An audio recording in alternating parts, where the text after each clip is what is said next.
Ukraine और रूस के बीच युद्ध अब निर्णायक मोड पर पहुंच गया है। रूस यूक्रेन की राजधानी कीव पर ताबड़तोड़ हमले कर रहा है। लेकिन बड़ा सवाल यह है कि क्या यूक्रेन में पुतिन परमाणु प्रहार से हाहाकार मचाने वाले हैं? पूरी दुनिया वाकिफ है कि पुतिन के शस्त्रागार में सबसे अधिक परमाणु हथियार है। दुनिया का सबसे बड़ा परमाणु बम है जिसे ना तो अमेरिका नजरअंदाज कर सकता है और ना ही यूरोप।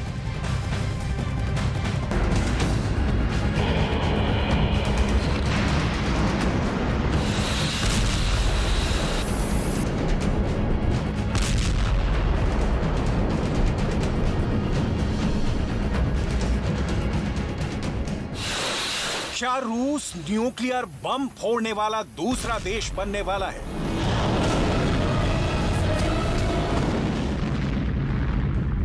क्या यूक्रेन में पुतिन के परमाणु प्रहार से हाहाकार मचने वाला है?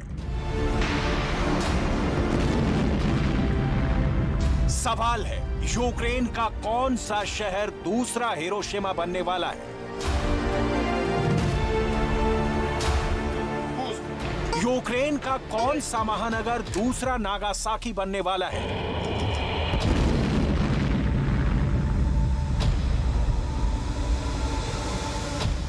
पांच ऐसे संकेत जिन्होंने परमाणु युद्ध की अनहोनी को काफी करीब ला दिया है।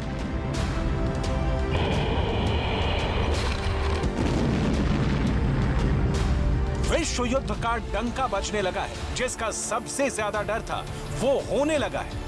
सबसे बड़ी वार्निंग फ्रांस के राष्ट्रपति इमैनुअल मैक्रों की तरफ से आई है। इमैनुअल मैक्रों ने ट्वीट करके कहा है कि फ्रांस वर्ल्ड वॉर नहीं चाहता। इसके बहुत साफ मायने हैं कि जिस पर बाइडेन से लेकर पुतिन, जिनपिंग से लेकर किम जोंग तक सबकी पैनी नजर बनी हुई है।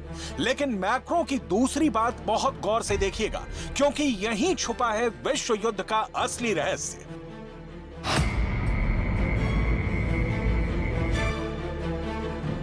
फ्रांस ने कहा है कि अगर पुतिन यूक्रेन के खिलाफ परमाणु हमला करते हैं तो फ्रांस अपना एटम बम इस्तेमाल नहीं करेगा।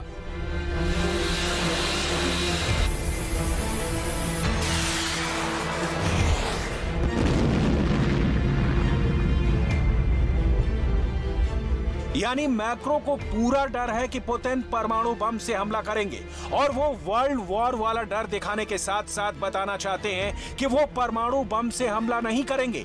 यानी वो पुतिन के गुस्से से बचने की पूरी तैयारी कर चुके हैं। ऐसे में सवाल है कि क्या वर्ल्ड वॉर का खतरा मंडराने लगा है? विश्व युद्ध हुआ तो क्या एटम बम वाला हमला भी होगा? क्या पुतिन और ज़ेलेंस्की का युद्ध पूरे यूरोप और अमेरिका के बाद एशिया तक भी पहुंचेगा?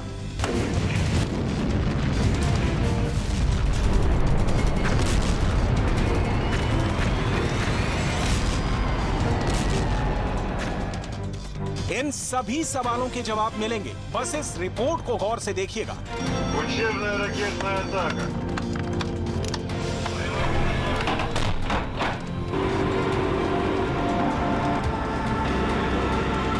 Внимание, расчет, получен приказ. 2, 1, время старта. अगर पुतिन ने परमाणु प्रहार के ग्रीन सिग्नल के बाद बटन दबेगा, परमाणु बम निकलेगा, फटने के लिए गिर पड़ेगा और चंद सेकंड में धरती पर वो होगा जो पिछले 7 दशक में नहीं हुआ।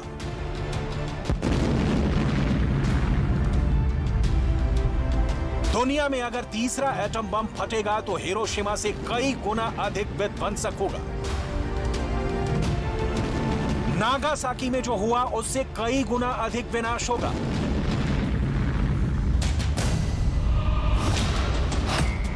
क्योंकि पुतिन के परमाणु बमों का तोड़ दुनिया के किसी भी देश के पास मौजूद नहीं है।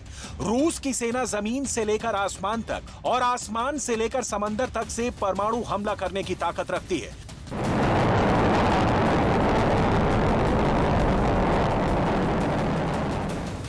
रूस के छोटे परमाणु बम भी जापान पर गिराए गए लिटिल और फैट बम से ज्यादा शक्तिशाली हैं। इतने ताकतवर कि उनके जमीन पर गिरते ही जर्रा जर्रा थर्रा उठेगा।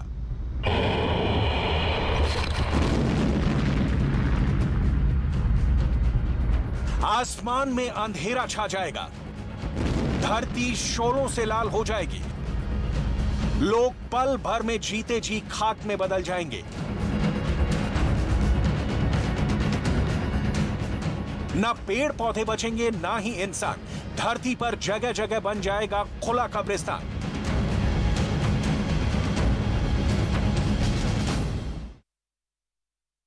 टीआरपी की रेस में न्यूज 18 इंडिया की बादशाहत लगातार कायम है। आपका पसंदीदा न्यूज चैनल न्यूज 18 इंडिया आज तक से बहुत आगे निकल चुका है। हर हफ्ते आज तक और पीछे होता जा रहा है।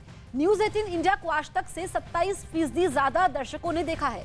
न्यूज 18 इंडिया के लिए दर्शकों का प्यार बढ़ता ही जा रहा है। न्यूज 18 इंडिया को आज तक से 1,69,00,000 ज्यादा दर्शकों ने देखा है और ये बहुत बड़ा फासला है जो हर हफ्ते और बढ़ता जा रहा है। प्राइम टाइम में न्यूज 18 इंडिया के आसपास भी कोई नहीं है। न्यूज 18 इंडिया के पास 16.5% मार्केट शेयर है, जबकि महज 12.4% के साथ आज तक बहुत ज्यादा पीछे है। प्राइम टाइम में न्यूज 18 इंडिया को आज तक से 34% ज्यादा दर्शकों ने देखा है। आपका भरोसा हमें लगातार बना रहा है देश का नंबर 1 न्यूज चैनल। दोपहर 3 बजे चुनाव आयोग करेगा प्रेस कॉन्फ्रेंस। सूत्रों के हवाले से खबर, हिमाचल में एक चरण में हो सकता है चुनाव। गुजरात में चुनाव की तारीखों पर सस्पेंस बरकरार। श्रृंगार गौरी ज्ञानवापी मामले में आज वाराणसी की कोर्ट सुनाएगी अहम फैसला। वैज्ञानिक जांच के लिए कार्बन डेटिंग पर आएगा अदालत का आदेश। बीजेपी ने जारी किया आम आदमी पार्टी के गुजरात अध्यक्ष गोपाल इटालिया का नया वीडियो। इटालिया पर पीएम मोदी और उनकी मां के लिए अपशब्दों के इस्तेमाल का आरोप। केंद्रीय मंत्री स्मृति ईरानी ने कहा, गुजरात की जनता सब देख रही है। केजरीवाल के डायरेक्शन, अरविंद केजरीवाल द्वारा सौंपा गया दायित्व, इसके बिना एक शब्द नहीं बोलूंगा।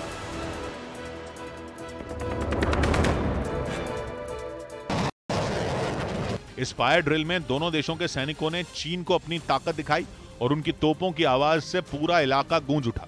या यूं कहें कि उन्होंने उनकी गरज चीन तक पहुंचा दी।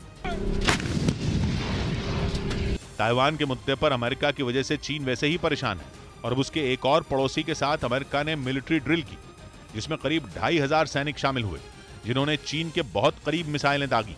वो अलग बात है कि ये केवल एक प्रैक्टिस थी, लेकिन इस अभ्यास ने चीन की टेंशन तो पक्का बढ़ा दी होगी, क्योंकि वो नहीं चाहता कि उसके इलाके में कोई और देश शेर बने और दादागिरी दिखाए।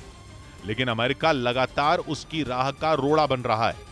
इस बीच खबर है कि चीन की चुनौती से निपटने के लिए ताइवान ने भी अपने जंगी जहाजों की ताकत को बढ़ाना शुरू कर दिया, क्योंकि दावा किया जा रहा है कि चीन ताइवान पर हमला करने के इरादे से उसे घेरने में जुटा है और इसीलिए वो पिछले 2 महीनों से ताइवान को डराने के लिए लगातार मिसाइलें भी दाग रहा है।